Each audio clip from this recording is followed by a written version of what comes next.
The aircraft was climbing, but it was not climbing fast enough. And then, quite unpredictably, and for no possible flying reason that anyone could discover in 9 weeks of inquiry, one of the flight crew pulled the lever which retracted the droops, the movable flaps on the front of the wings. The lever was in the bottom center of your picture. It was moved. From that moment, Papa India was in serious trouble, though disaster could still have been avoided. The nature of the trouble was, first of all, that the speed of the aircraft was only 162 knots. It should have been at least 225 knots.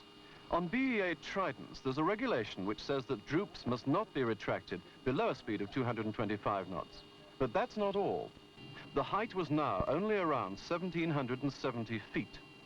It should have been at least 3,000 feet according to the flight manual.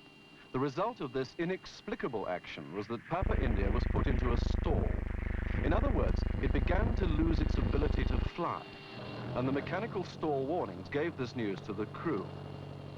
The stall warning system produces flashing lights and a noise over the pilot's headphones. It disengages the autopilot and creates an automatic movement in the pilot's control column called a stick shake.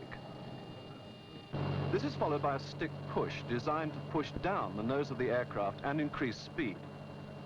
On Papa India, there were 3 stick shakes and then 3 stick pushes. The aircraft was losing height fast, but it should still have been possible to recover from the stall and fly the Trident out of trouble.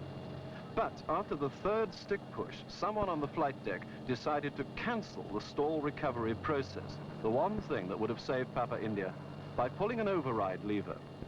The lever was pulled, and that dumped the entire automatic system. The Attorney General, Sir Peter Rawlinson, told the Enquiry, "The lifting of that lever sealed the fate of the aircraft and all those on board."